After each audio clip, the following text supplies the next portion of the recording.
Each week on the $1 Million Flip Flops podcast with your host, me, Rodric, we talk with game changers and thought leaders from across the globe. These are business leaders that are leaving an indelible mark on our society, whether we realize it or not. No topic is off limits, from information to technology to just general business or even families and spirituality.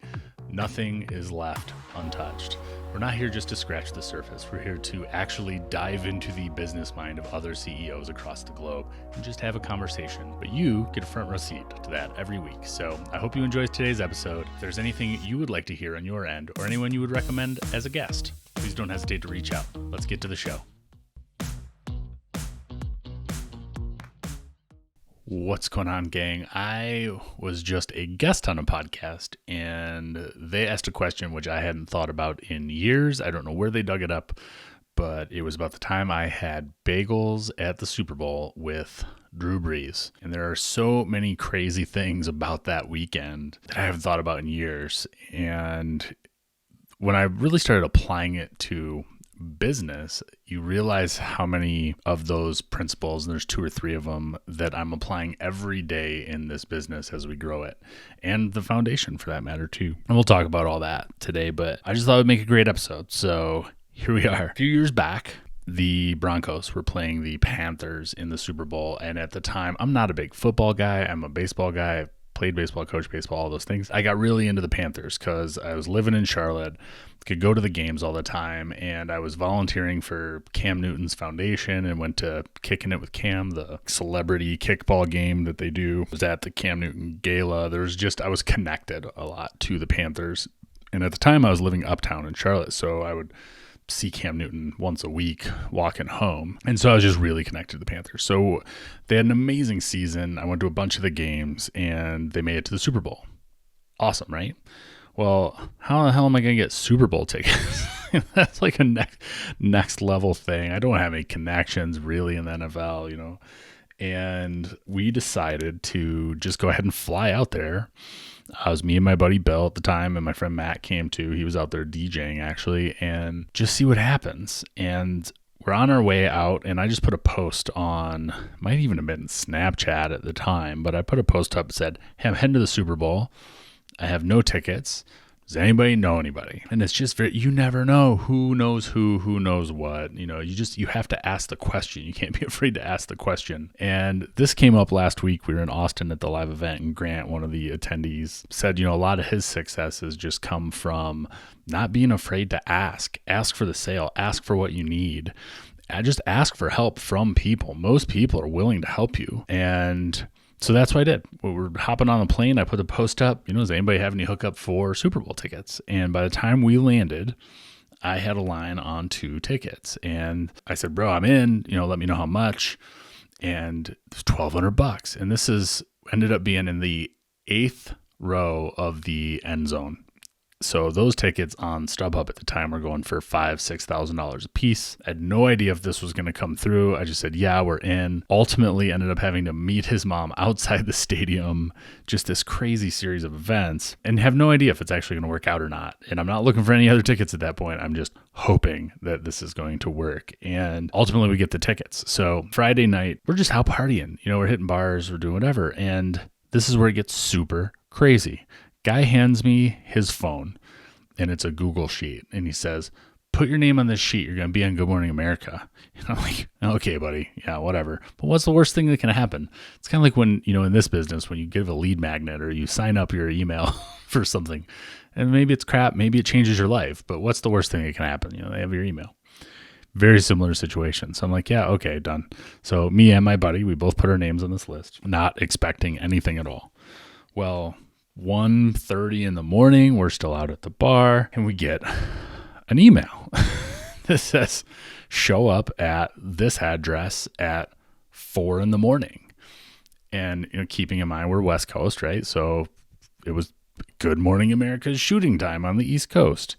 And so we show up, and now it's a little bit riskier. It's, okay, what's going to happen when I actually show up? Am I going to lose a kidney? Am I going to get robbed?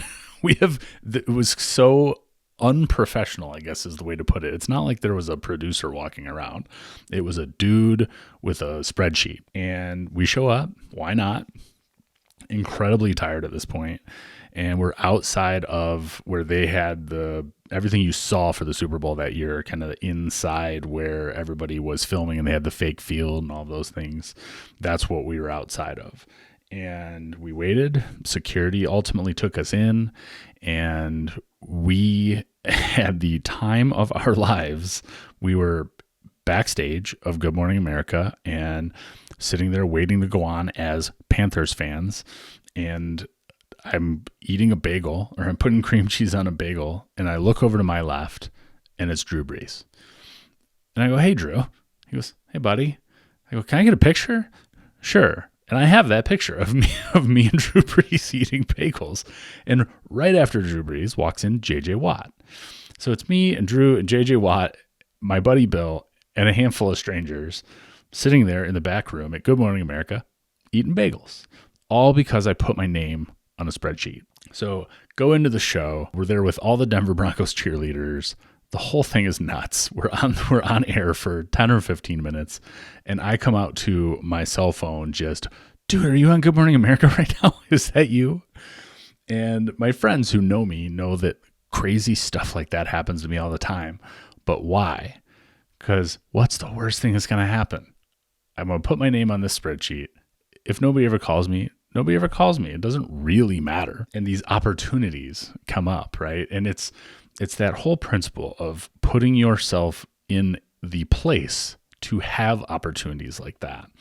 And I think back on just last week, we were in Austin for this live event that Amber V put on, and the room's full of amazing people. Hal Elrod, Justin Donald, Mark Murphy zoomed in, Daryl Stinson. I mean, there was all these, Bahare, Dr. Neha, Jay Wong, Katrina Scarlett, like a lot of people that are going to be on this show in the coming weeks, actually. But it's the same thing. You show up to an event like that, you don't know exactly what's going to be, what you're going to get out of it. You got to fly across the country. You pay the money to enter something like this.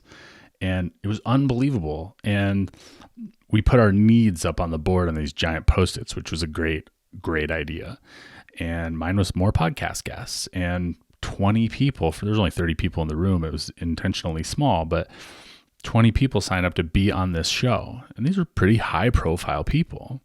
And it's because I took the chance, and it's because I asked for what I needed. I didn't say, "I'm this glorious podcaster, you should feel lucky to be." No, I want you guys on my show. I want you to be able to spread your message as much as I want to spread mine. And just that principle alone is creating the space for luck to happen. I think I don't know if it was Edison or Ford. It was one of them that said, "The harder I work, the more luck I have." And man, is that true. And it's so true in this business that I'm starting. $1 million flip-flops is not that old. It's not the first business I've started, which is why it has moved faster than, if you started something from scratch for the first time. But I tell everybody all the time, I've got a huge why, and our why is the foundation and sending 1 million kids abroad in my lifetime. But I have no idea how I'm going to get there, and I don't care. The book was intended to just be a self-published little thing I threw on Amazon so people who wanted to know about me could read about me and my experience, what I do with people, etc. And it ends up being a #1 bestseller in 7 categories. I could not have told you that was going to happen. I just walked through an open door. In that case, it was Amber and her company, and it turned into all of these other opportunities. It's the reason I was in Austin and met all of these other people. And I know you see things like that in your life, but you also have to consider the people who never take that first step. The book starts out, I don't know if it's the first, second chapter, but it's about hopping in the car with a pile full of positive affirmations and no idea where we're going. I've got no map. I've got no GPS. I just hop in and I feel great. And that's not what this thing is about. I know my end goal. I just don't care which road I take on that road trip to get there. This podcast is a great example. Could I have told you that 12 months ago we'd be doing this podcast? Absolutely not. I love listening to podcasts, and I'm trying to create things that I enjoy. And if you look at the coaching practice, I'm creating things that I wish I had when I was a business owner. And how I get there, though, and what that method looks like doesn't really matter. I know who I am. I know how I want to show up. I know what I want. And how I get there, I just walk through open doors that feel good. I put my name on the spreadsheet. if it feels right. And that's how you end up on Good Morning America. That's how you end up with these opportunities.